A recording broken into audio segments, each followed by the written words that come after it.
नारायण श्रीमन्नारायण भवतारायण लक्ष्मी नारायण नारायण नारायण लक्ष्मी नारायण नारायण नारायण। बोलिए श्री लक्ष्मी नारायण भगवान की। अनंताचार्य कृपया वेदांत द्वयपारगम रामकृष्णांग सद्भक्त विश्वक्सेन मुनिं भजे। काषायं यज्ञसूत्रं शुचिवपुषि तथा चौर्वपुण्ड्रं च भाले यस्यास्ते दक्षहस्ते कलिकुमतिगिरीन्द्रेन्द्रवज्रं त्रिदण्डं संसाराग्नि प्रशान्त्यै वृत्तजलममलं दारुपात्रं पवित्रं श्रीविश्वक्सेन सूरे पदकमलयुगा श्रेयसे संश्रयामि। लक्ष्मीनाथ समारंभां नाथयामुनिमध्यमाम् अस्मदाचार्यपर्यन्तां वन्दे गुरो परम्परां। नारायणाय विद्महे वासुदेवाय धीमहि तन्नो विष्णु प्रचोदयात्। महालक्ष्म्यै च विद्महे विष्णुपत्न्यै च धीमहि तन्नो लक्ष्मी प्रचोदयात्। तन्नो लक्ष्मी प्रचोदयात्। परमाराध्य श्री लक्ष्मी नारायण भगवान नित्य वंदनीय पूज्य गुरुदेव श्री त्रिदंडी स्वामी जी महाराज के जुगल चरणों में कोटिशः नमन। भगवत भागवत आचार्य कैंकर्य पारायण महानुभाव। प्रथम दिन निवेदन किया गया था कि चाहे कैसी भी हमारी परिस्थिति हो, भगवान को अगर शरणागति की जाती है, पुकारा जाता है, प्रपत्ति की जाती है, तो भगवान प्राणियों को उद्धार करने के लिए संकल्पित होते हैं, तत्पर होते हैं।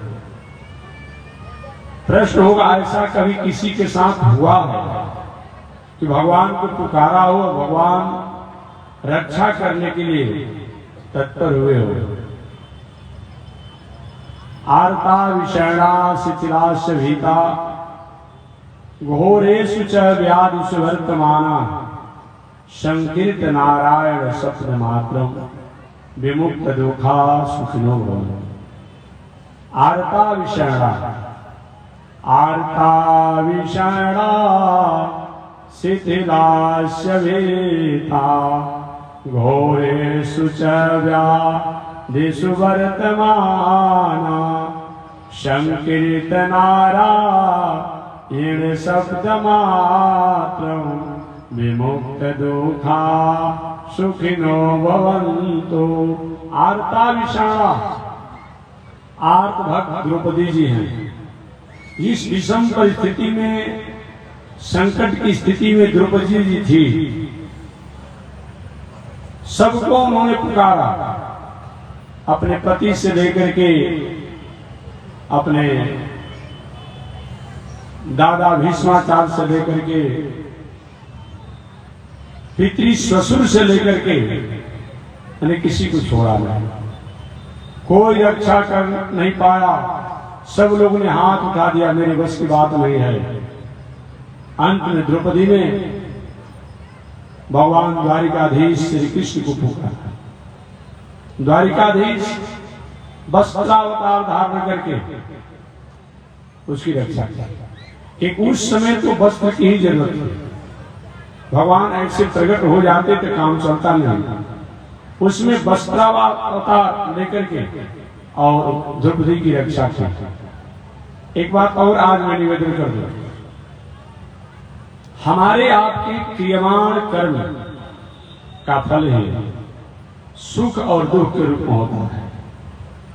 हमको किसी प्रकार के पद प्रतिष्ठा मान सम्मान धन संपत्ति ऐश्वर्य मिला है या मिल रहा है तो कोई न कोई हमारा सुकृत है। हमारे जीवन में किसी प्रकार की विषम परिस्थिति आ रही हो, संकट समस्याएं आपत्ति विपत्ति आती हो तो हमारे ही कर्मों का परिणाम है यह भोगना पड़ता है। अवश्य में भोक्तव्यम कृतम कर्म स्वभाव। भोक्तव्यम भी कहीं कहा गया, कहीं भोक्तव्यम कहा गया। अपने किए हुए कर्मों का फल ही हम और आप प्राप्त करते हैं। एक मीठी कथा हमेशा मैं सुनाते रहता हूं। हम हो, आप हो, कोई हो, हमारे पास हमारे साथ जो भी हो रहा है हमारा ही कर्म है। दिखने में पता चलता है कहीं अमुक व्यक्ति द्वारा हमें कष्ट हो गया, दुख हो गया, हानि हो गया, परेशानी हो गया, लेकिन अपने किए हुए कर्मों का फल है यह प्राप्त होता है। कल या परसों मैंने निवेदन किया था, भीष्माचार्य जी 58 दिनों से मानवशैया पर पड़े थे, नैष्ठिक ब्रह्मचारी थे। पांडव लोग कुरुक्षेत्र के मैदान में भीष्माचार्य के पास कुरुवंश के सूर्य अस्ताचल की ओर जाने वाले थे। उनका दर्शन करने के लिए पांडव लोग गए। सब लोगों ने यथा अनुकूलता अनुसार अभिवादन वंदन प्रणाम किया। भीष्माचार्य जी पांडवों को राजनीति, धर्म नीति, समाज नीति, कूटनीति, परिवार नीति का उपदेश दिए।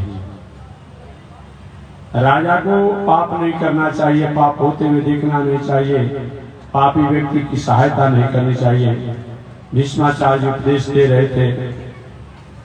द्रौपदी जी तो थोड़ी सी हंसी आ गई, मन में मुस्काई।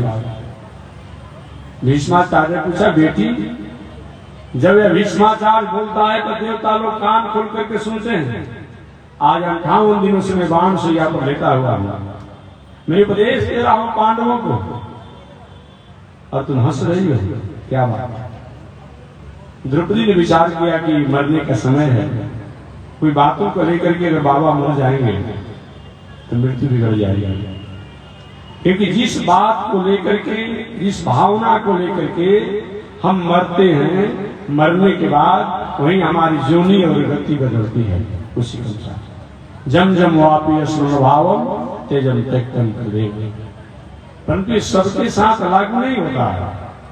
संत महात्मा ज्ञानी अमलात्मा विमलात्मा के साथ यह नियम और नीति लागू नहीं होती है।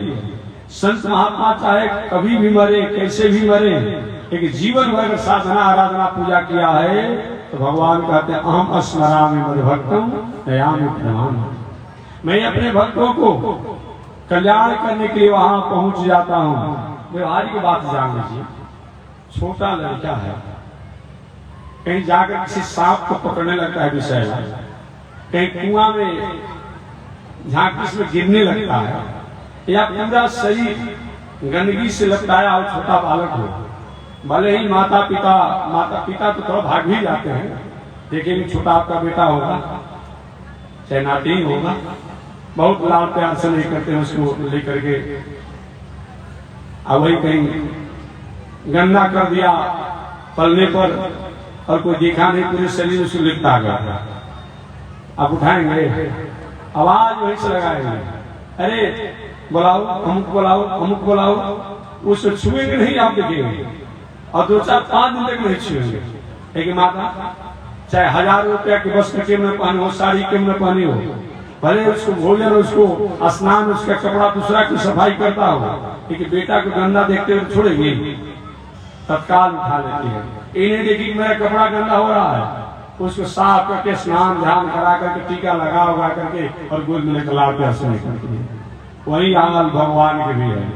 भगवान अपने भक्तों के साथ यही व्यवहार करते हैं। यदि भक्त हैं कहीं भी होते हैं उनकी रक्षा करने के लिए भगवान को आना पड़ता है। अहम स्मरामि मद्भक्तम नयामि परमाम गति। मैं अपने भक्तों को स्मरण करता हूँ और परम गति को प्राप्त कराता हूँ। ये भगवान का कथन है। और समान लोगों पर नियम क्या है कि जैसा हम कर्म करते हैं उसके अनुसार हमको प्राप्त होता है। समान लोगों पर ही नियम है। द्रौपदी जी हंस रही थी दादा विश्वाचार्य की बेटी। आखिर तुमने हंसा क्यों बताओ? नहीं बताओगी तो हंसी के कारण को जानने के लिए हमें पुनः जन्म लेना पड़ेगा और हंसी का कारण जानना पड़ेगा। पहले तो द्रौपदी जी बार बार कहती है कि बाबा इसी तरह हंसी, अभी कोई बात नहीं। लेकिन नहीं बेटी, बड़े घर की बहू जो होती है, बड़े घर की नारी जो होती है और बड़े लोग जो होते हैं उनके मुस्कान में भी रहस्य होता है। याद रखिएगा। कहीं अचानक को मुस्कुरा दिए, कोई सभा को, सोसाइटी को, वस्तु को, व्यवस्था को, व्यवहार को देख करके तो कोई न कोई बातों पर सोच रहे, गंभीर बात है, इसे उन्होंने मुस्कुराया। ये बड़े लोगों का कर्तव्य होता है, ऐसे मुस्कुराते नहीं। एक इसी से जुड़ा हुआ एक और कथा रामायण का सुनाकर तब पुनः मूल कथा में आ जाएगा। भगवान श्री राम लंकापुर से लौट कर आ गए थे। आध्यात्म रामायण अन्य रामायणों में कहीं कहीं थोड़ा थोड़ा, वाल्मीकि रामायण में नहीं, अन्य रामायण में कहीं कहीं संकेत और अन्य पुराणों में भी कहीं कहीं संकेत मिलता है हल्का। कांसो स्मृता, वेद में भी लक्ष्मी जी के बारे में एक माता जी लक्ष्मी जी मंद मुस्कुराती है। भगवान श्री राम का राज्याभिषेक होने वाला था जब लंकापुर से लौट करके आए थे। बगल में सीता माता भी बैठी थी और कौन नहीं आया था ये मत पूछिए, बस इतना ही जानिए। कौन नहीं आया था ये पूछने की कोई औचित्य नहीं। जनकपुर से सभी लोग आए थे, अयोध्या से कोई बाकी ही नहीं था। जामवंत जी से लेकर के सुग्रीव जी से लेकर हनुमान जी से लेकर के सभी बानर भालू भी उत्साह में है। आज मेरे राम जी का राज्याभिषेक होने वाला है। अयोध्या के गलियों गलियों में छोटे छोटे बालक जो है, जो चलना और बोलना नहीं सीख पाया है अच्छी प्रकार से ढंग से, अपने खाना और पहनना नहीं सीख पाया है, वो भी आज पा रहा है आज मेरे राम जी का राजा बना है। आनंद होता है। लंकापुर से भी लोग आए थे, कोई बात नहीं। उस समय भरत जी भी उपस्थित हो ही गए थे, शत्रुघ्न जी, जितने लोग बाह पुजाने वाले थे। हम होते तो ऐसे रावण को मारते, हम होते तो ऐसे मेघनाथ को मारते, हम होते तो ऐसे कुंभकर्ण को मारते। कुछ लोग होता है कि करना धर्म नहीं होगा, लेकिन जब काम बीत जाता है ना, अरे हमको आपने कहने मौका दे दिया, ये स्वभाव होता है। एक केवल इसी में नहीं, अब कुछ ऐसे मित्र होते हैं 10-50 लोग मित्र होंगे, स्वभाव हम विषय नहीं लेकिन व्यवहार की बात नहीं करते हैं ताकि किसी के साथ घटना होगा उसमें थोड़ा सा वो अनुभव करेगा और संयम हो जाएगा। अब 10-20 मित्र हैं, उसमें कुछ ऐसे कृपण स्वभाव होते हैं, उसको देना कुछ नहीं है, लेकिन 20 मित्र एक साथ बैठेगा कहीं चाय पीने के नाश्ता करने के लिए, तो सबसे भाई पैसा किससे लीजिएगा, मुझे तो देना नहीं है, लेकिन सबसे पहले बोल देगा पैसा किससे लेना नहीं, हम दे देंगे। देने तो जो देने वाला ऐसा कैसे होगा, हम दे देंगे, आप बैठिए, वही चाहता है। वो स्वभाव होता है कुछ लोगों का, ये स्वभाव होता है। कुछ ऐसे मित्र होते हैं कि बैठ गए तो चाय पी लिए, जब देने के बाद तो सबसे पहले आगे बढ़ जाएगा, तो पीछे वाला बुझते रहेगा, वो स्वभाव होता है। तो अयोध्या में ऐसे ही सब लोग जुटे हुए थे, सब लोग ऐसे जुटे हुए थे। हम होते तो ऐसे लंकेश रावण को मारते, हम होते तो कुंभकर्ण को मारते, हम होते तो मेघनाथ को मारते, हम होते अक्षय कुमार को, हम होते तो लंकापुरी को रहने ही नहीं देते। उसमें जामवंत जी के नाम था, शत्रुघ्न का भी नाम था, लक्ष्मण जी भी, हमको तो बहुत मौका नहीं दिया गया। सब लोग थे, मत खुशी कौन नहीं थे। सीता माता पूजा की पाटा पर बैठी थी, राम जी भी पूजा में बैठे थे, रात तिलक की तैयारी हो रही थी। कांसो स्मृताम, बड़े घर की बहू जो होती हैं उनके मुस्कान में भी कुछ न कुछ रहस्य होता है। आज की बात तो मैं नहीं कर रहा हूं, आज तो मतलब ही नहीं होता है। बात बात में हमारी स्वरूप किस प्रकार हो जाती है ये हमें कथा में कहने को सकता नहीं है। भगवान श्री राम ने कहा सीता अभी तो पूजा के समय है, आपने हंसा क्या? सीता माता ने प्रभु हंसी आ गया। नहीं नहीं कोई बात नहीं जरूर होगा, आखिर इस पूजा के अवसर पर आप हंसा क्यों? सीता माता ने कहा प्रभु अगर आप हंसी का कारण जानना चाहते हैं तो हंसी हमको इस बात पर आ गई कि जो भी यहाँ पर लोग आए हैं सब आपकी वाहवाही और प्रशंसा कर रहे हैं। कोई हनुमान की प्रशंसा कर रहा है, कोई आपकी प्रशंसा कर रहा है, कोई विभीषण की प्रशंसा कर रहा है, कोई सुग्रीव की प्रशंसा कर रहा है, और कोई अपने से स्वयं अपनी प्रशंसा कर रहा है। यही सुन करके यही देख करके हम अरे कोई कार्य होता है तो सब लोग अपनी प्रशंसा करते हैं, कुछ दूसरे की प्रशंसा करता है। सीता माता इसीलिए तो हम हंसी आ गई। इसका मतलब सीता जी ने कहा आपका अवतार इस संसार में क्यों हुआ, आपकी क्या प्रतिज्ञा है? आपने तो प्रतिज्ञा किया कि इस पृथ्वी पर मैं राक्षसों को नहीं होऊंगा। नहीं राक्षस नहीं, राक्षसों की वृत्ति वाले राक्षसों को नहीं रहने दूंगा। हालांकि प्रथम बार भगवान श्री राम ने हाथ भुजा को उठाकर कहा था कि मैं राक्षसों से विहीन पृथ्वी को कर दूंगा। उसमें सीता माता उनके पास में थे कि प्रभु ऐसा संकल्प मत कीजिए, राक्षस को अगर आप समाप्त करना चाहेंगे तो राक्षस में भी तो भक्त प्रहलाद जी हुए, ऐसे कैसे हो सकता है? राक्षस कुल में होने के बाद भी अगर राक्षसी वृत्ति उसकी नहीं है तो उसको आपको कृपा करनी ही पड़ेगी। भगवान ने अपनी बातों को वापस ले लिया। राक्षसी वृत्ति वाले में राक्षसों को नहीं रहने दूंगा। और अभी काम पूरा नहीं हुआ, आप राज तिलक और राजाभिषेक की तैयारी में आप सम्मिलित हैं। भगवान श्री राम ने कहा अभी कोई बाकी है क्या? सीता माता यही तो हम हंसी आ गई। और दुनिया के लोग जाने और न जाने, लेकिन आप तो जानने वाले हैं, फिर भी आप हमसे पूछते अभी कोई बाकी रह गया है क्या? राक्षसी वृत्ति वाला राक्षस। सीता माता ने कहा हाँ बाकी रह गया है। वो कौन है? वो कौन है? सीता माता ने कहा उसका नाम है महारावण। अभी रावण की कथा तो आपने सुना होगा। महारावण 1000 भुजा वाला।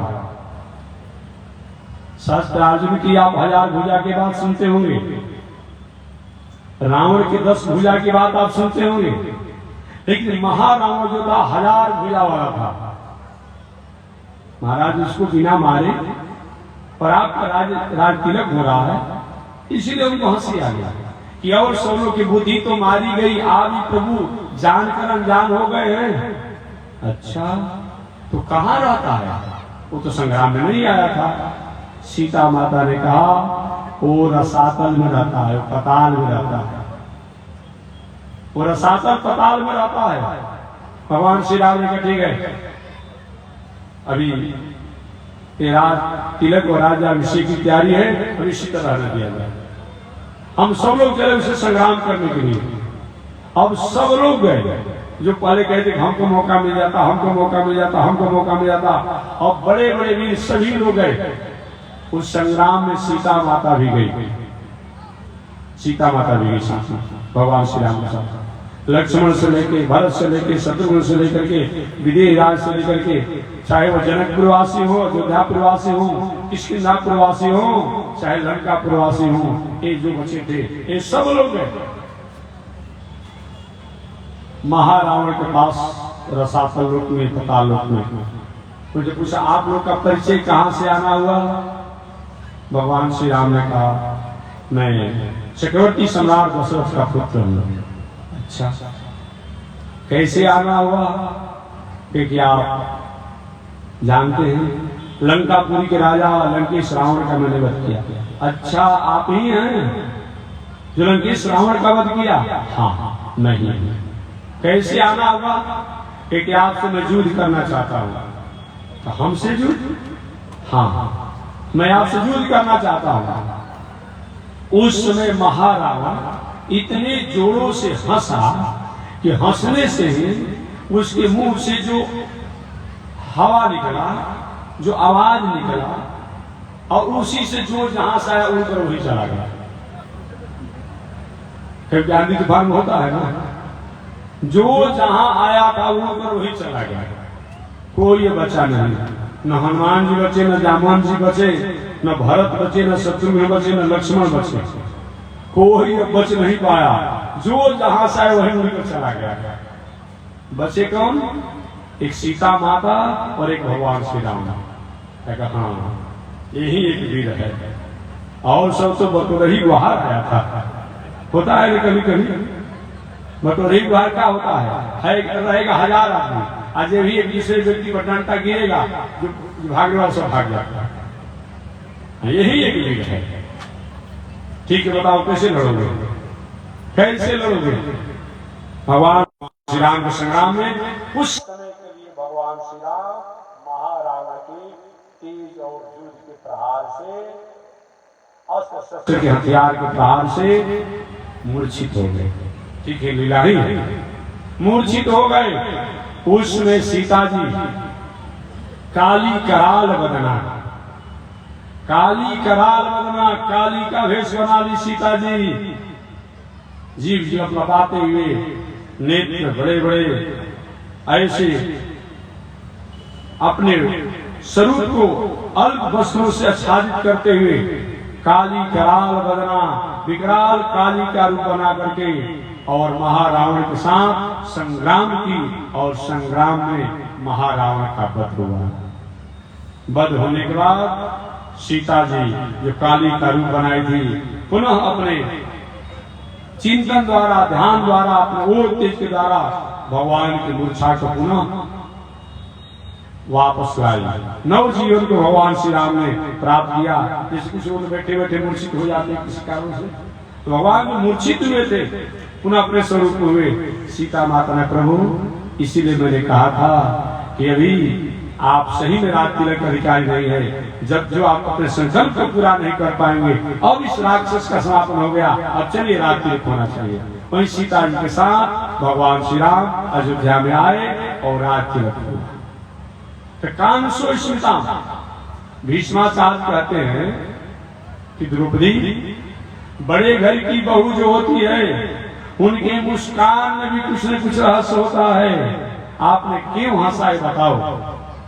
द्रौपदी ने कहा, बाबा हमको हंसी इसीलिए आ गई, आप अभी मेरे पतिदेव को उपदेश दे रहे हैं कि राजा को, बड़े आदमी को पाप नहीं करना चाहिए, पाप होते हुए देखना नहीं चाहिए, और पापी की सहायता नहीं करनी चाहिए। आप क्या कर रहे थे? अगर आप चाह गए होते, एक बार दुर्योधन को डांट दिए होते, तो युद्ध से विराम ले लेता। आप देखते रहे, और कुछ आपने नीति अन्याय होने पर भी बोला नहीं। ऐसा क्यों आपने किया? भीष्माचार्य रोने लगे, बेटी आज उसी पाप का फल है कि निश्चित ब्रह्मचारी भीष्माचार्य आज 58 दिनों से बाण शैया पर पड़ा हुआ है। द्रौपदी ने कहा, बाबा आपने ऐसा किया क्यों? ये मैं जानना चाहता हूँ। आप तो शास्त्र को जानने वाले हैं, आपने ऐसा किया क्यों? भीष्माचार्य ने कहा, मैं पापी दुर्योधन का अन्न खाया था, उस अन्न का प्रभाव रहा कि मैं चाह करके भी अनीति अन्याय अधर्म को रोक नहीं पाया। मैं कहना चाह रहा था कि भीष्माचार्य निश्चित ब्रह्मचारी थे, सदाचारी थे, लेकिन जान अनजान में अपने द्वारा उस गलतियों के कारण ही ऐसे ब्रह्मचारी को 58 दिनों तक बाणशैया पर पड़े रहना पड़ा। इसलिए हमारे आपके द्वारा किए गए कर्मों का फल जो है, वही हम और आपको शुभ और अशुभ के रूप में प्राप्त होता है। यही मैं बताता था। आर्ता विषैणा शिथिलाश्च भीता घोरेषु च व्याधिषु वर्तमाना संकीर्त नारायण शब्द मात्रम विमुक्त दुखा सुखिनो। चाहे हम आर्त हो, आर्त भक्त द्रौपदी जी हैं, भगवान ने उनकी रक्षा की। विषाण भक्त अर्जुन हैं, भगवान ने उन पर भी कृपा किया। आर्ता विषैणा शिथिलाश्च भीता, शिथिल गजेंद्र हो गया था। अब कोई सहायता नहीं कर पाया। अंत में भगवान ने उसके ऊपर कृपा किया। आर्ता विषाणा शिथिला सभीता, और भय भी भय अजामिल हो चुका था। अजामिल भयभीत हो गया था जमराज के दूतों के द्वारा देख उनके स्वभाव को, उनके स्वरूप को। अजामिल के बारे में आप जानते भी होंगे। अजामिल कहते किसे? ऐसे अज शब्द जो है बकरा को भी कहा जाता है, और अज जो है अज्ञान को कहा जाता है, अज जो है अविद्या को कहा जाता है। जो अज्ञान, अविद्या, अस्मिता, असहार, अमानवता, असहिष्णुता से जीवन जीने वाला हो, उसी का नाम भी अजामिल है। या अज माने हिंसा, दुराचार, पापाचार, बेविचार, कुकर्म, अनीति, अन्याय, अधर्म से जीवन जो जीने वाला हो, या ऐसे लोगों के साथ जो रहने वाला हो, या ऐसे वृत्ति से जो रह रहा हो, उसको भी अजामिल की पावन कथा को आचार्यों ने शास्त्र में निवेदन किया। अजामिल भयभीत भक्त था। वो प्रेम से भगवान को नहीं पुकारा, वो केवल नारायण नाम लिया और भगवान को आना पड़ा। कथा आप जानते होंगे। वो अजामिल कौन था? कान कुब्जे द्विजक, वह कनौज देश का रहने वाला था। दासीपति अजामिल, वह कनौज देश का रहने वाला था, माने कानपुर क्षेत्र का। कानपुर क्षेत्र के कनौज के रहने वाला वह अजामिल था। पिताजी बहुत बड़े निष्णात विद्वान थे। इतने बड़े विद्वान थे कि पूरे क्षेत्र जिला में उनका आदर था। और वैसे अजामिल पुत्र के रूप में हुआ। इसका भी कारण एक बात और मैं बता दूं, मैं सब ब्राह्मण देवता लोग को मैं बताता हूँ। ब्राह्मण देवता लोग रोज सबको पर शनिचर, राहु, केतु, मंगल को चढ़ाते रहते हैं, लेकिन कभी नहीं विचार करते कि हमारे यहाँ इतने लोग हम शनिचर, राहु, केतु हटा रहे हैं, तो उसका शनिचर, राहु को ठीक उसका तो समापन हो जाएगा, शांत हो जाएगा, कभी हमारे पर भी आएगा। ये कोई विचार नहीं करते हैं। होना चाहिए। मैं निवेदन करना चाहूंगा ब्राह्मण देवताओं से कि आप जो भी पूजा पाठ करते हैं साल में कम से कम 3 महीना पर, 6 महीना पर, 1 वर्ष पर कुछ न कुछ अपने घर के लिए, अपने परिवार के लिए भी, कभी महामृत्युंजय, कभी रुद्राभिषेक, कभी विष्णु सहस्त्रनाम, कभी गीता, कभी गजेंद्र मुख, कभी नारायण कवच, कभी सुदर्शन कवच कीजिए और कराइए। ऐसा नहीं करेंगे तो ठीक है, इसका परिणाम क्या होगा? बात ध्यान लगा। इसका परिणाम होगा कि पंडित जी 4 चीज के आचार्य थे, अब बेटा क्या हो गया? जुम बराबर जुम सराबर। देखे होंगे महाराज जी का बहुत बड़ा नाम था ब्राह्मण देवता के। उनका लड़का क्या हो गया? जिवाड़ी हो गया, गंजेड़ी हो गया, भंगेड़ी हो गया, शराबी हो गया, अटैची लेके भागने वाला हो गया। ऐसा क्यों देखा जाता है? ऐसा तो होना नहीं चाहिए। ब्राह्मण विद्वान और ज्ञानी का पुत्र, ऐसा क्यों होता है? इसीलिए होता है उनमें किसी प्रकार का दोष नहीं ब्राह्मण देवता में है, कोई दोष नहीं है। दोष यही है कि जो पापी है, अत्याचारी है, कुकर्मी है, विचारी है, उसका पूजा पाठ इत्यादि कराए। देखते संकल्प कराते हो ना, कायिक, वाचिक, मानसिक, संसर्गिक, नैसर्गिक, स्पर्श से, दिखने में, दृष्टि दोष, मन में जो कुछ है वो संकल्प करते हैं। अब उसका संकल्प लेकर के आप अपना हाथ पकड़िए तो उसका प्रायश्चित पाप भी हाथ बनाएगा। उसका तो ठीक है आपने संकल्प ले लिया, तो कहीं न कहीं आपके परिवार पर आपको प्रभावी नहीं होगा, तो निश्चित रूप में कहीं न कहीं प्रभाव होता है। अतः ब्राह्मण देवता लोग को अपने लिए और जो दूसरे का आपने कराया उसके मार्जन के लिए समय समय से पूजा पाठ इत्यादि होना चाहिए। ऐसा नहीं होता है कि घर में, परिवार में, बेटा, परिवार, नाती, कोई न कोई नालायक निकल जाता है। बहुत बड़े विद्वान थे, उनका लड़का शराबी हो गया, कबाबी हो गया, जुआरी हो गया, वेश्यावृत्ति करने वाला हो गया। ऐसा भी देखा जाता है दुनिया में। अतः इस पर विचार करते हुए विद्वानों को, ब्राह्मण देवताओं को चाहिए कि समय समय से अपने घर और अपने परिवार और अपने निमित्त भी उनको कोई न कोई पूजा पाठ करना चाहिए, करवाना चाहिए। ऐसा नहीं होता है, कहीं न कहीं जो करते हैं और ऐसे जो व्यक्ति दुष्ट है, पापी है, व्यभिचारी है, उसका कोई न कोई प्रभाव हमारे घर परिवार पर आएगा। हम तो देखते हैं पंडित जी बहुत बड़े विद्वान हैं, उनका लड़का पागल हो गया है। हम बहुत नाम मंच पर देने की आवश्यकता नहीं है। ये क्यों ऐसा होता है? इसलिए होता है कि ब्राह्मण देवता में कोई दोष नहीं है, लेकिन जो गलत मार्गों का था, उसका आपने पूजा किया, पाठ किया, जप किया, दान किया, सब किया, तो उसका तो मार्जन हो गया, लेकिन उसका कहीं न कहीं तो आएगा। ये विचार कर कुछ न कुछ हमेशा होना चाहिए। अजामिल के पिताजी बहुत बड़े विद्वान थे, पूरे क्षेत्र में, जिला में, प्रदेश में अच्छा उनका आदर सम्मान था। अजामिल भी पिता के संस्कार से संस्कृत था। एक दिन अजामिल के पिता ने कहा, बेटा जाकर पुष्प और जल लाओ पूजा के समय, पूजा के लिए। अजामिल गया लाने के लिए, और लाने के लिए जब गया अजामिल, अचानक मार्ग में एक बहुत बड़ा घटना देखा। एक वेश्या लंपट पुरुष के साथ नशे में चूर होकर के और चंचल व्यवहार से वह अपने को स्थापित थी। नशे में चूर होने के कारण वेश्या और लंपट पुरुष प्रायः नग्न ही जैसा हो गए थे। अजामिल पिता के पुष्प जल लाने के लिए जा रहे थे। उन्होंने घटना देखा और घटना देखने के बाद विचलित हो गए। कभी कभी लोग प्रश्न करता है कि ये पत्थर की मूर्ति को प्रणाम करने से, आंख को ध्यान करने से क्या मिलने वाला है?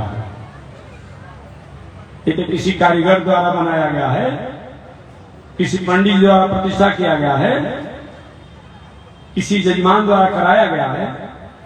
अरे भले आदमी, आप तो टेलीविजन देखते हैं, अखबार भी देखते हैं, मोबाइल भी आपके पास है। मोबाइल की और टेलीविजन की अश्लील पिक्चर को देखने से कोई व्यक्ति चंचल हो सकता है, वह दृश्य को देख करके।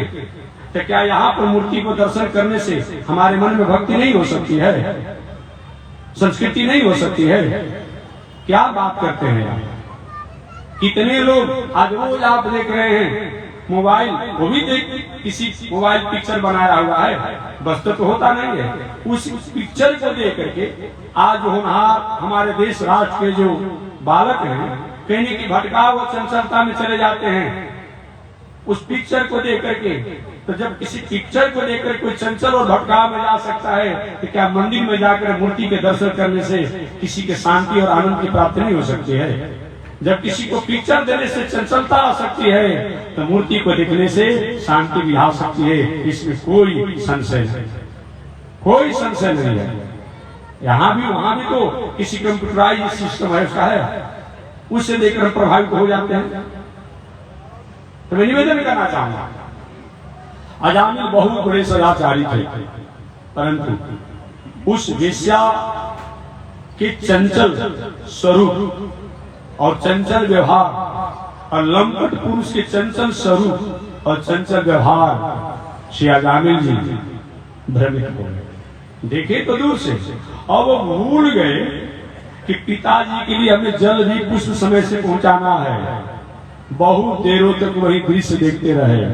अचानक याद ही पिताजी ने हमें भेजा था पुष्प और जल लाने के लिए, और किसी तरह से पुष्प और जल लेकर के आए, पिताजी को पूजा में दिए, लेकिन उनका ध्यान वहीं जाकर टिक गया जो लंपट पुरुष और वेश्या की घटनाओं को उन्होंने देखा था।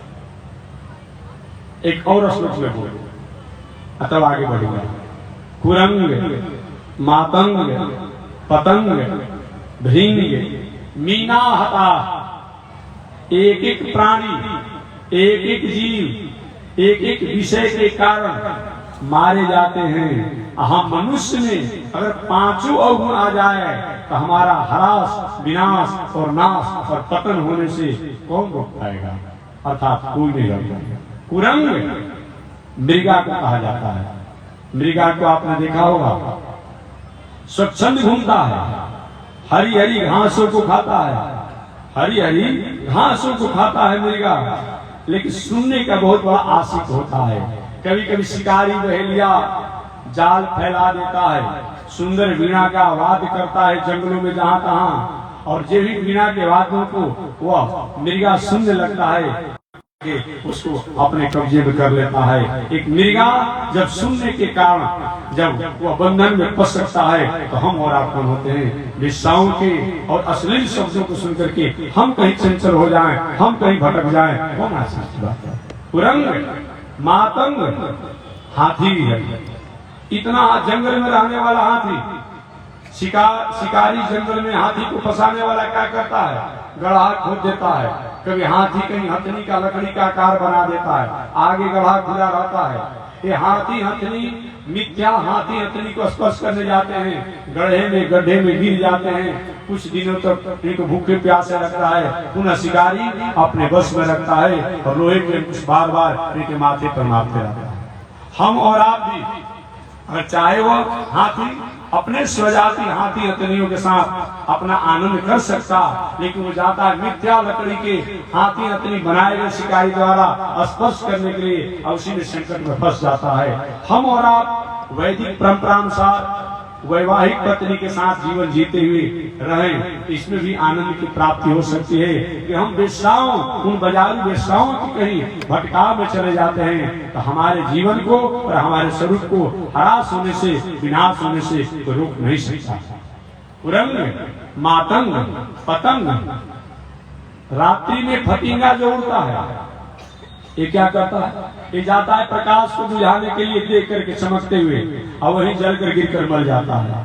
ऐसे इन बाजारू स्वरूपों को देख करके उनकी कला को संसार में ऐसा प्रभावित मत हो जाए कि आप भी अपने जीवन को हरास कर लें, पतिंगा के समान आपका जीवन नाश हो जाए।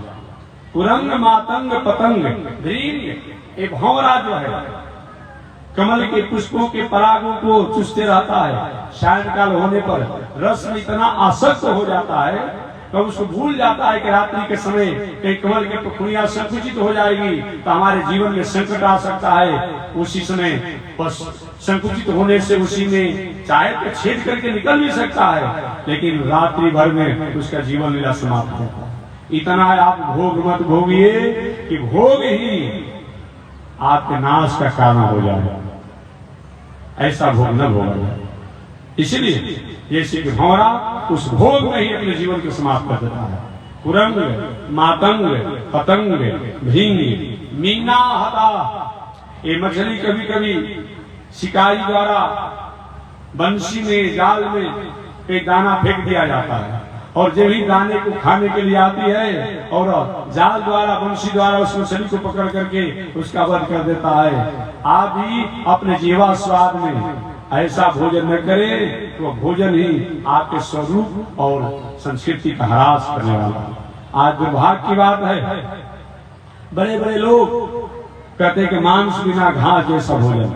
हमेशा एक बात कहते रहता हूँ, यहाँ भी याद दिला दूं, जहाँ पर लाश को दफनाया जाता है उसको कब्रिस्तान कहते हैं, और जहाँ पर लाश को जलाया जाता है उसको शमशान कहते हैं। शमशान पर जाने पर हम धुआं लग जाने पर कहीं भी लाश को नहीं छुआ जाए, बहुत तो स्नान करते बहुत तो जल छिड़कते हैं। कब्रिस्तान में भी जाने पर बहुत तो स्नान करते बहुत तो जल छिड़कते हैं। तो जब उस कब्रिस्तान और शमशान पर जाने पर तो आप अशुद्ध हो गए। इस घर में लाश रहता है और जब बाहर निकाला जाता है तो घर में भी धोया जाता है, पूछा जाता है, जल छिड़का जाता है। वहाँ वो पवित्र आप ही के बाबा, आप ही के चाचा, आप ही के पत्नी, आप ही का बेटा, वो घर शुद्ध हो गया। आज इस पेट में मुंह द्वारा मांस डाला जाता है कांचा आपा का, ये हमारा आपका शरीर कहीं कब्रिस्तान शमशान से कम है। अब जहां जहां ये शरीर पड़ेगा वो कब्रिस्तान शमशान से समय दोष होगा। जहां जहां ऐसा पैर पड़ेगा वो दोष ही दोष हो जाएगा। वहां तो जल छिड़क करके पवित्र कर लेते हैं, और यहाँ क्या करेंगे? फिर विचार करते हैं। इसीलिए मैं निवेदन करना चाहूंगा, तो लोग कहते हैं मांस बिना घास जैसा भोजन। एक बालक ने तुमसे कहा, स्वामी जी जीवो जीव से भोजन। हमने कहा तुम ही पढ़े हो, मैं नहीं पढ़ा हूँ।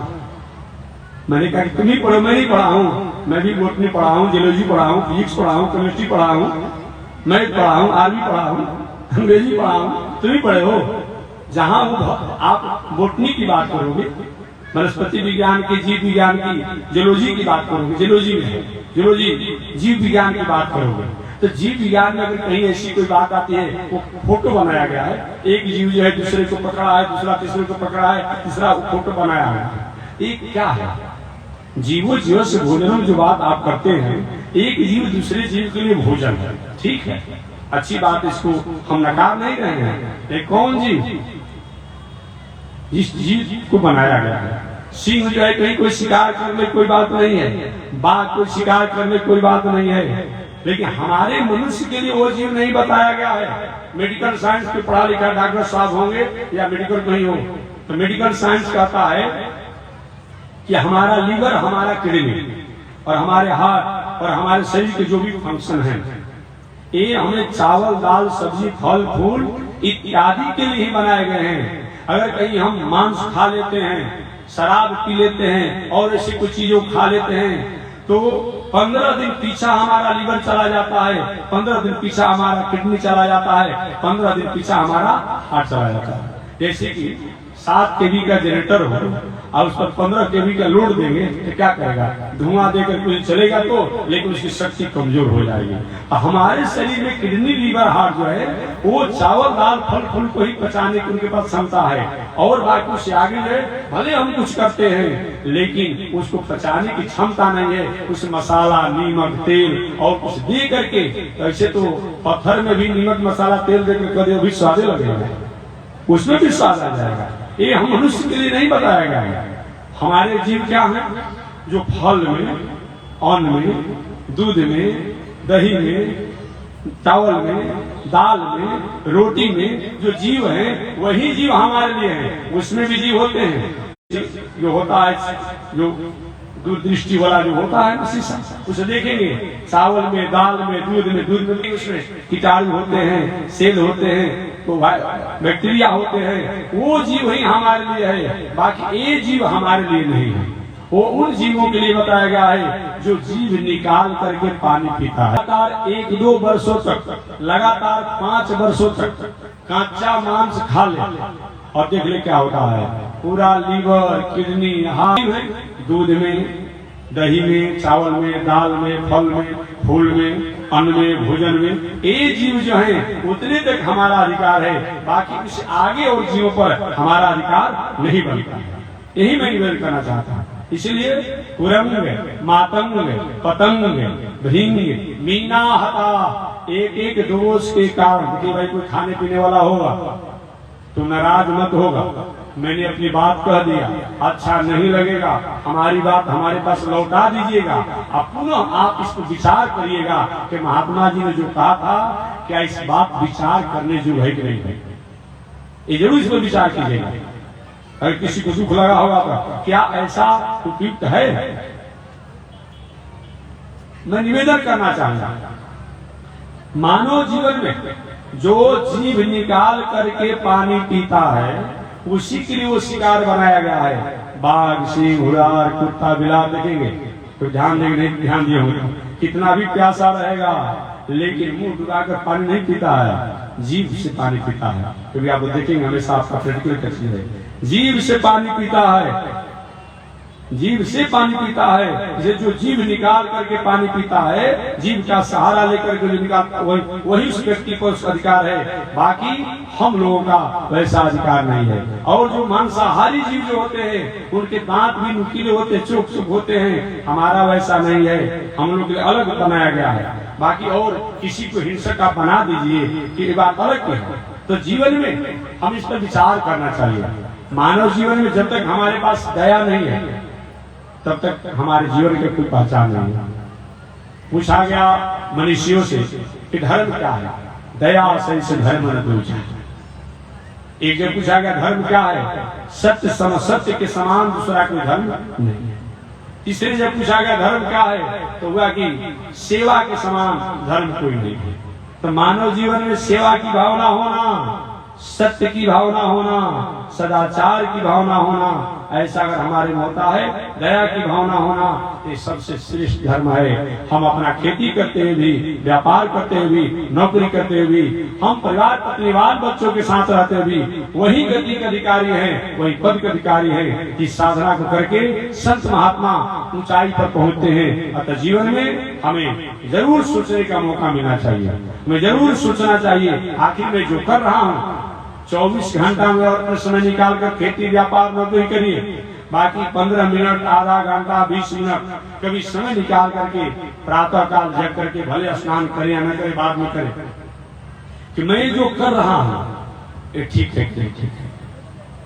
अगर भीतर से एक आवाज आ रही है, आपको वेद पर विश्वास नहीं है, उपनिषद पर विश्वास नहीं है, संत पर विश्वास नहीं है, ठीक है, विश्वास कराने के लिए मैं आया नहीं हूँ। और हमारा भारतीय दर्शन किसी को बड़ियारी कोई बात नहीं मनाता है। आप भीतर बैठ करके आप कहीं 5, 10, 15 मिनट ध्यान की मैं जो कर रहा हूँ, जो करने जा रहा हूँ, ये ठीक है कि नहीं ठीक है। एक भीतर से अतिष्ठत दशांगुलम, नाभि से 10 आंगुल ऊपर एक आवाज आती है, एक भावना आती है, एक प्रेरणा आती है, एक तरंग आती है ज्ञान की, उसके द्वारा होता है एक काम मत कीजिए, एक काम कीजिए, वही धर्म है, वही पूजा है, वही साधना। मना पूता समाचर्यताम, आत्मा जिस चीज को गवाही नहीं दे उस काम को नहीं करना चाहिए, चाहे वो कुछ भी हो। ये बताएगा तो मैं निवेदन करना चाह रहा था। अजामिल भटक गए, घर पर लौट कर आए तो जरूर, लेकिन अब उनकी रात दिन दृष्टि वही पड़ी गई। कुछ दिनों के बाद पिताजी की मृत्यु हो गई अजामिल की, और पिताजी की मृत्यु होने के बाद अजामिल जो घटना को देख चुके थे वेश्या और लंपट पुरुष का, उस वेश्या से वो संपर्क किए। संपर्क में तो थे ही अपने आप में। पूछे कि ये बताओ तुम्हारा क्या फीस बनता है? कि मेरा फीस बनता, रोज जो भी आपकी गाड़ी कमाई होगी उसको हमको देना पड़ेगा। ठीक है सर। अब देते रहे, सब चलते रहा समय।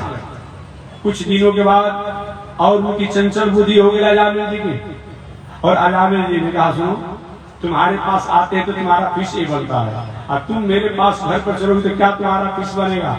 कि आपका जो भी संपत्ति है सब पर हम वेश्याओं का अधिकार होगा।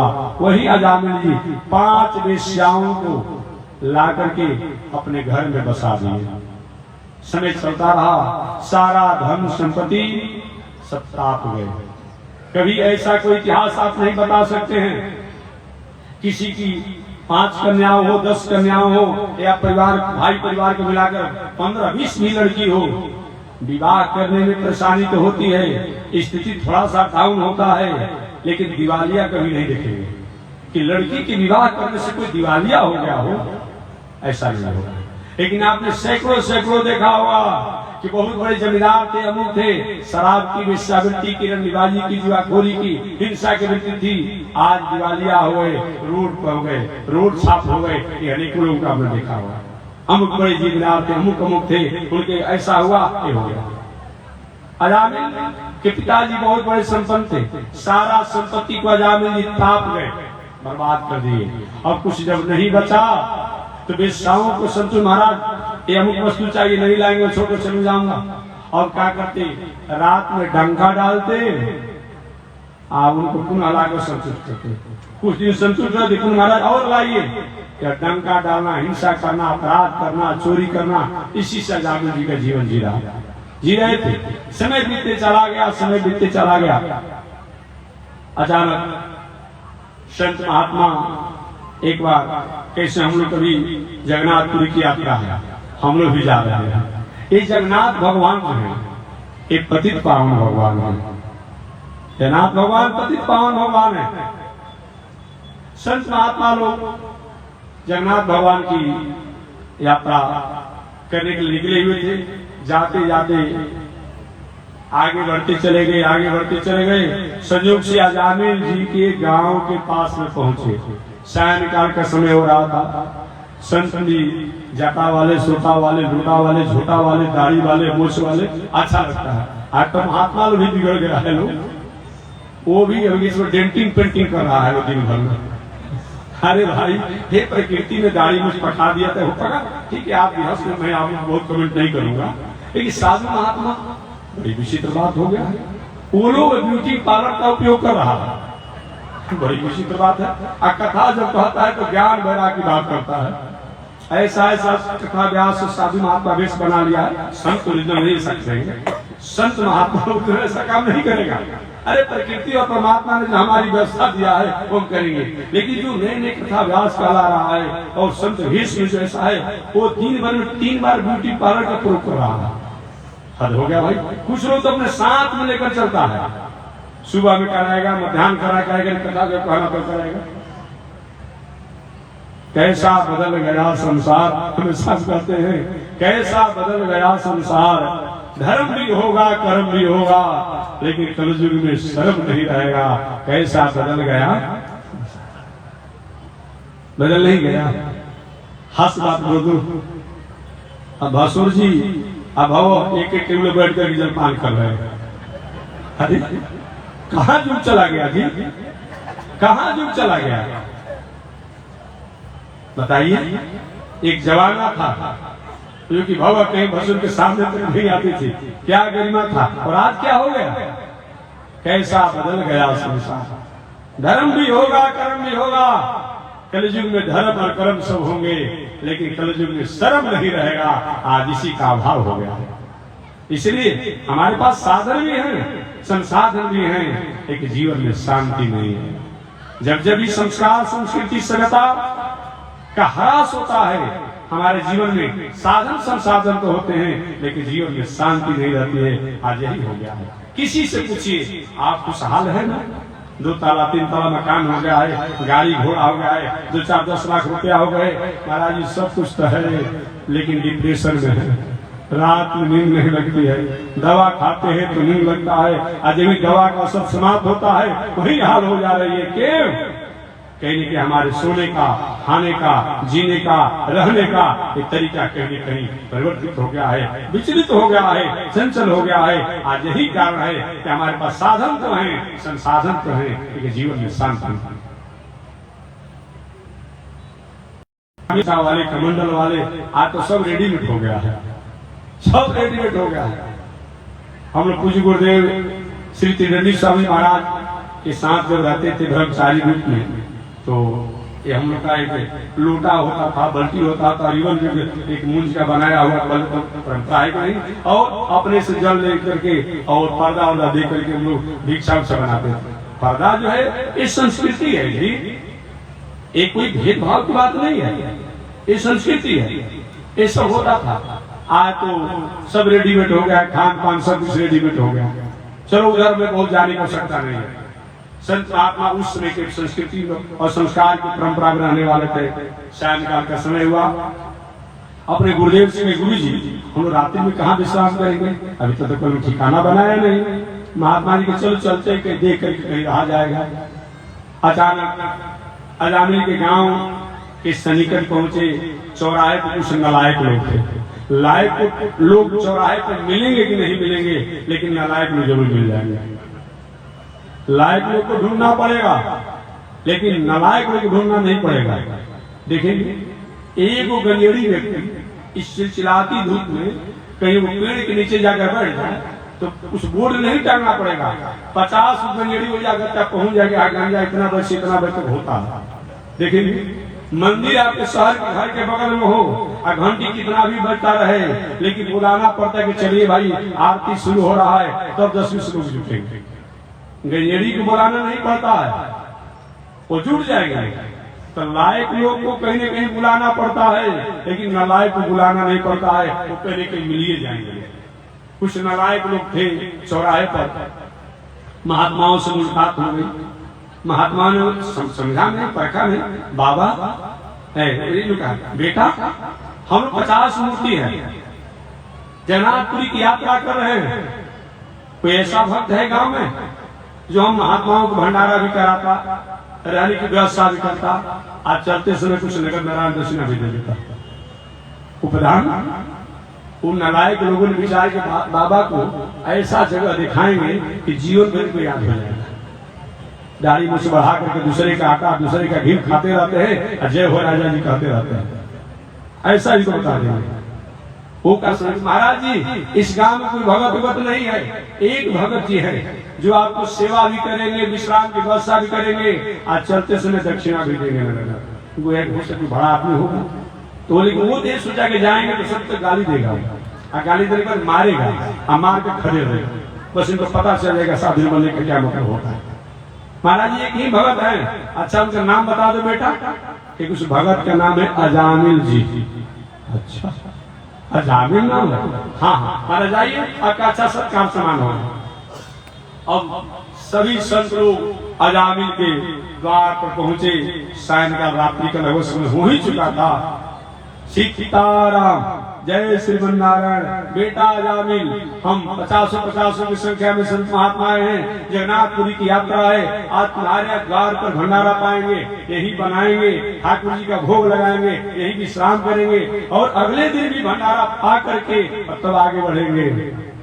बात तो अच्छी ये रही कि अजामिल था नहीं, उस दिन पहले ही निकल गया था कहीं डंका डालने के जिले में कि कोई जुगाड़ देकर कोई काम करेंगे।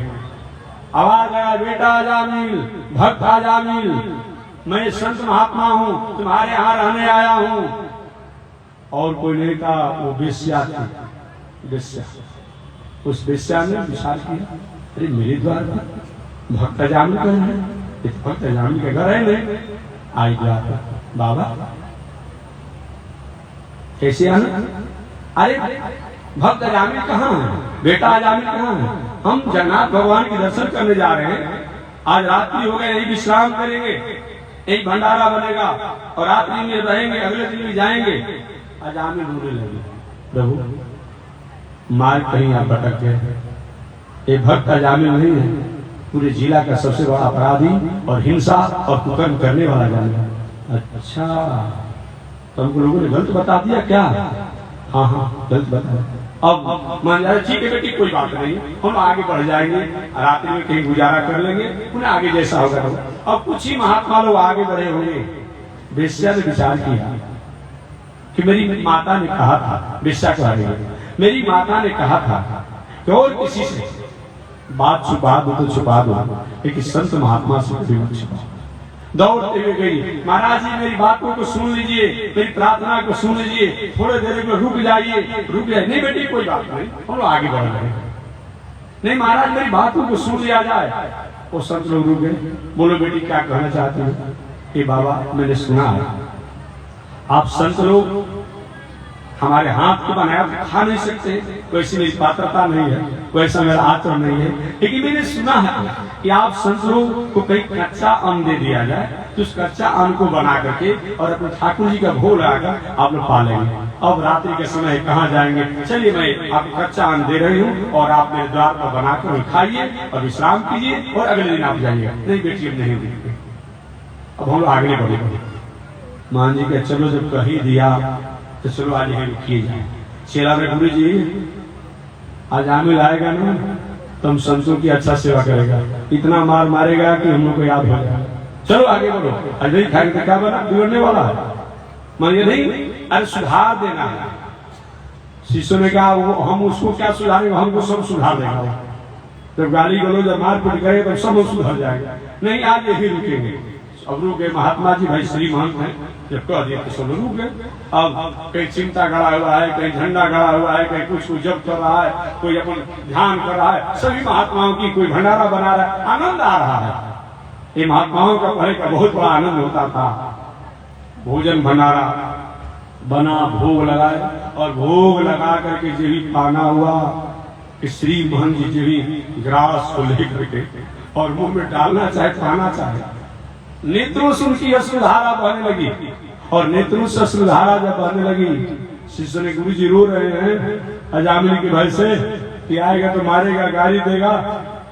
गुरु जी नहीं, उसके भय से मैं नहीं, हम संत हैं, कोई माला लगा देगा तभी कोई बात नहीं, और कोई अपमान कर दे तभी कोई बात नहीं, मैं इसीलिए रो रहा हूँ और अपने ठाकुर जी से पूछता हूँ, उनसे प्रार्थना करता हूँ, प्रभु इस पापी अजामिल का अन्न हम खा रहे हैं, कैसे इसको सुधार किया? मैं कहूंगा कि तुम सुंदरकांड का पाठ करो, वो कहेगा कि नहीं हम लंका कांड का पाठ करेंगे, रावण कांड का पाठ करेंगे, कंस कांड का पाठ करेंगे। हिरण्याक्ष हिरण्यकशिपु की पाठ करेंगे, न हमारी पूजा बात मानेगा, न साधना मानेगा, न तपस्या मानेगा। आखिर कैसे इसको सुधारा जाए, ये मैं ठाकुर से उपाय पूछ रहा हूँ। और इसीलिए हमें नेत्रों से सुधारा आ गई। किसी तरह से सब लोग प्रसाद पाए और लोग तो रात्रि में सो गए, लेकिन जो श्री मोहन जी निद्रा में नहीं सोए थे, विश्राम तो किए थे, निद्रा में नहीं सोए थे, न जाने कब आ जाएगा, क्या होगा। और दिन वो प्रातः काल आता था, 4 बजे 5 बजे आता। अब उस दिन अचानक जितना उसको संपत्ति लूटना चाहिए वो 12 बजे रात्रि तक लूट करके लौट करके आ गया। और लौट करके आया तो देखा कि मेरे द्वार पर बिना निमंत्रण के चिमटा वाला, दाढ़ी वाला, मूछ वाला, झंडा वाला, पताका वाला, अरे ये क्या हुआ। अब आवाज आया, कौन हो, किससे तुमने आज्ञा लिया है, तुम जानते नहीं मेरा घर है। तेरे नाम सुनकर जिला के लोग डर जाते हैं, अभी सब तुम्हें चल दूंगा। कैसे तुम्हारी हिम्मत हुई मेरे द्वार पर आने के लिए। अब सारे महात्मा जग गए। अरे गुरु जी कहा था ना, गाली देगा, दुष्ट है, पापी है, कि सुधार देना है, सुधार। अरे अभी भी चल कोई बुरा नहीं है, चल रात को कैसे रुक जाएगा, नहीं सुधारना। और डांट रहा था महात्माओं को, वो गुस्सा भी सोई नहीं थी, न जाने कब आ जाएंगे, क्या करेंगे। वो दौड़ते हुए आई, घर से बाहर, अरे महाराज किसको डांट रहे हैं, क्यों डांट रहे हैं, क्या आपका बिगड़ गया। ये महात्मा आ ही गए, आप क्या रुक ही गए, तब क्या बिगड़ गया, इतना भी नहीं हो सकता है कि महात्मा कैसे आए। जब तुमने रखा है तब तो 1-2 दिन के बाद में जितने दिन रखना उतना रखो, हम कोई से नाराज नहीं। बस महात्मा जी ने कहा बिटिया के पास चाबी है, बेटी के पास चाबी है। इतना नाराज था, गाली दे रहा था, ये यूं किया बस ठीक हो गया। अब थोड़ा सा उत्साह बढ़ गया, बेटा आ जाए, हम जगन्नाथपुरी की यात्रा में जा रहे हैं और आप यहाँ रुके हुए, ठीक है विश्राम कीजिए, सुबह आपसे बात होगी। ठीक है, महात्मा किसी तरह से रात्रि में रहे, पुनः सुबह जगने के बाद अपना बनारा प्रसाद बनाए, भगवान का भोग लगाए और पा लिए। और पाने के बाद तब महात्मा जो चलने के बारी हुई कि बेटा हम साधु महात्मा हैं, जहाँ भंडारा पाते कुछ नगद नारायण लेते हैं, दक्षिणा नहीं दोगे। हम गए महात्मा जी होश हो, भूत से भूत मांगा जाता है, उनको पहचानते हो, टुकड़ा टुकड़ा कर दूंगा। हमसे कोई बोलता नहीं है, परंतु तुम दक्षिणा मांग रहे हो, एक कम दक्षिणा है क्या कि तुमको मैं छोड़ रहा हूँ, टुकड़ा टुकड़ा कर देता। दक्षिणा मांग ही रहे हैं, क्या कुछ आप नहीं दे सकते हैं। नहीं, जब तुम कहती हो तो मैं दे दूंगा। ठीक है महात्मा जी मांगिए, क्या मांगना चाहते हैं, जो मांगे वही मैं दूंगा। महात्माओं ने कहा हमें धन संपत्ति नहीं चाहिए, तो क्या चाहिए। जब धन संपत्ति तुमको नहीं चाहिए तो क्या चाहिए, कि मैं जो कहूंगा उसको आप मानेंगे। अजामिले का मानने जो हुआ तो मानेंगे, नहीं मानेंगे तो नहीं मानेंगे। वेश्या ने कहा महात्मा कहते हैं और कोई बात आप मान भी नहीं सकते हैं, एक भी बात तो मान लीजिए। ठीक है बोलिए, मान लूंगा। अच्छा आपके कितने पुत्र हैं। अजामिल ने कहा कि 9 पुत्र हैं और 10वां पुत्र होने वाला है। अच्छा, तो 10वां पुत्र जो होगा उसका नाम आप नारायण रख दीजिएगा। अजामिल ने कहा हमारा बेटा और आप नाम नहीं करते हैं, हमारा पुत्र है और आप नाम रखेंगे। विश्वास महात्मा कहीं रहे हैं, 9 पुत्र का नाम आपने रख दिया और 10वां पुत्र का नाम और उनके कहने से रखने तो क्या आप दिक्कत है। नहीं ठीक मैं रख दूंगा। ठीक है, अब यही महात्माओं ने उनको संदेश दे दिया। आगे महात्मा लोग आगे बढ़ गए, जगन्नाथ भगवान का दर्शन किए। समय से अजामिल की वेश्या पत्नी से एक जो 10वां बालक हुआ तो अपने वचन के अनुसार उसने उसका नाम नारायण रखा। नारायण रखा। अब इतना छोटा बेटा था, लाडला बेटा था, खाते पीते उठते बैठते बेटा नारायण रखा, बेटा नारायण हाँ पिताजी। अब हमेशा उसी के समय में रहता। धीरे धीरे समय बीतते चला गया, अजामिल वृद्ध हो गया। अब चोरी डकैती करने में सामर्थ्य नहीं रह गई, पड़ा रहता है। कभी कभी आगे घर के बाहर गया, बहुत असमर्थ हो गया। अचानक जमराज के दूत, लंबे लंबे दांत, पीले पीले बाल, विकराल स्वरूप को बनाए और अजामिल के पास आए। अजामिल देख करके उन दूतों को आवाज लगाया, बेटा नारायण पुकारो, बेटा नारायण बचाओ, ये कौन आ गए हैं, इसको देखकर हमें भय लग रही है, हमें ले जाना चाहते हैं। बेटा नारायण तो नहीं आया, वो अपने मित्रों के साथ खेलने में था। भगवान के दूत आ गए अपने स्वामी के नामों को सुन करके, और वही भगवान के दूतों में और जमराज के दूतों में खूब विवाद हुआ। और अंतिम में यही विवाद हुआ, नारायण के दूतों ने कहा चाहे किसी भी परिस्थिति में अगर हमारे नारायण के नामों को कोई लेता है तो उसको भगवान का ही नाम माना जाएगा, चाहे बेटा के नाम लेकर करे या और किसी नाम लेकर करे, तो निश्चित रूप में उसका उद्धार और मंगल होना चाहिए। वही जमराज के दूतों अपने स्वामी के पास गए, प्रभु हम तो जानते थे कि नियामक को नियंता आप ही हैं, लेकिन आज मैं समझ गया कि आपसे ऊपर कोई है। कौन है?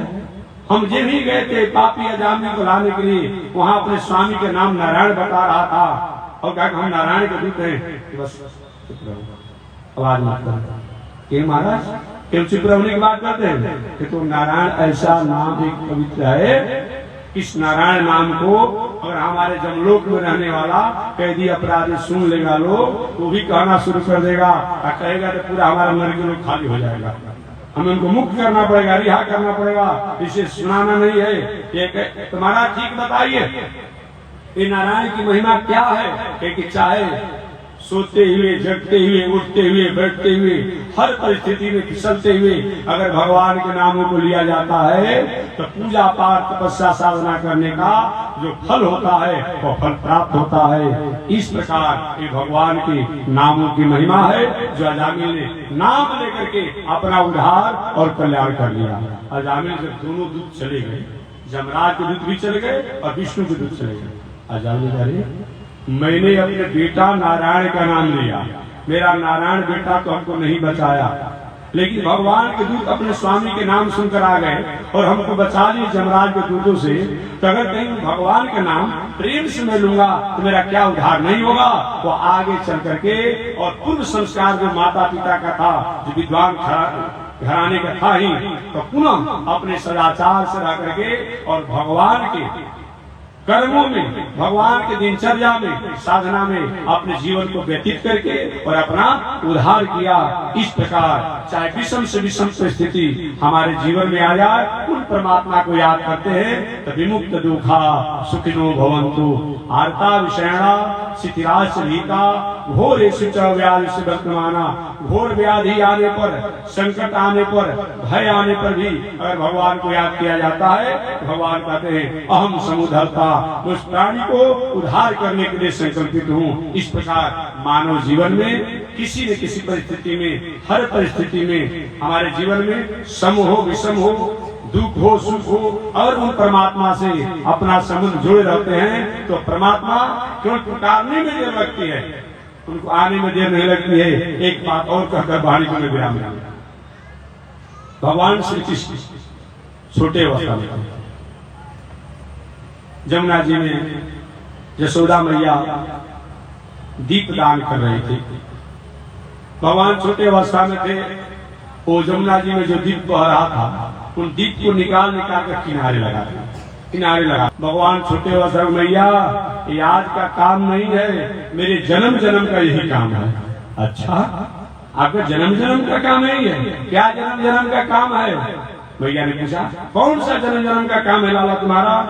भगवान श्री कृष्ण ने कहा कि डूबते हुए लोगों को, बहते हुए लोगों को किनारा लगाना। अच्छा, ये तुम्हारा काम है जन्म जन्म का? बहते हुए लोगों को तुम किनारे लगाते हो, तो जितने भी नदी में बह रहे हैं, सरोवर में बह रहे हैं, सागर में बह रहे हैं, सबको बाहर निकाल दो।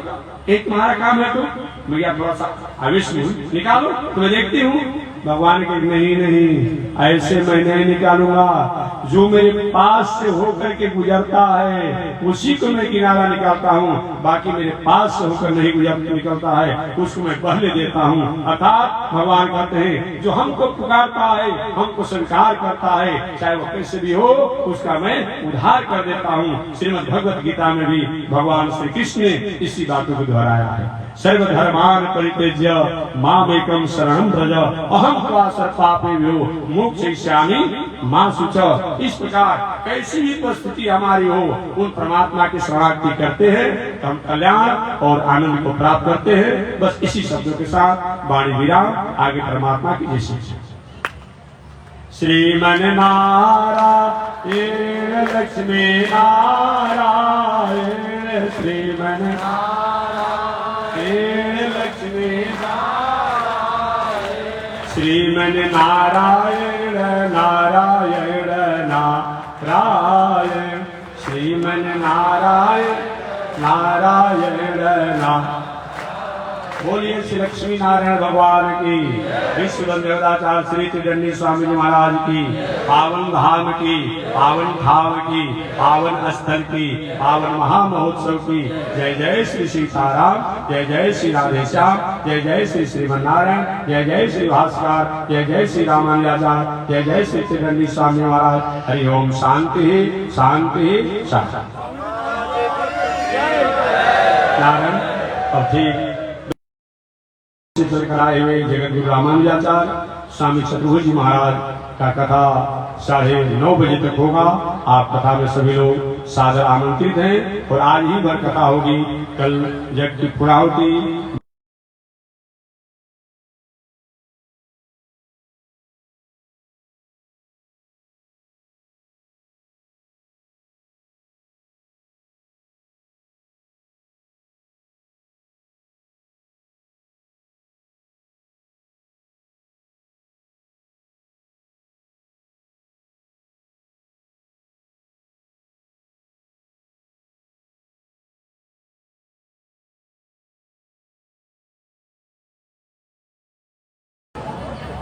ओम चंद्रमा मनसो जात चक्षो सूरजो अजायत श्रोत्राद्वायुष प्राण समुखादग्निरजायत श्रीशते लक्ष्मी सुपत्न्या वहोरात्रे पार्श्वे नक्षत्राणि रूपमस्मिनो व्यातम् ईशय निघाणामो मयिगाळ सर्वलोक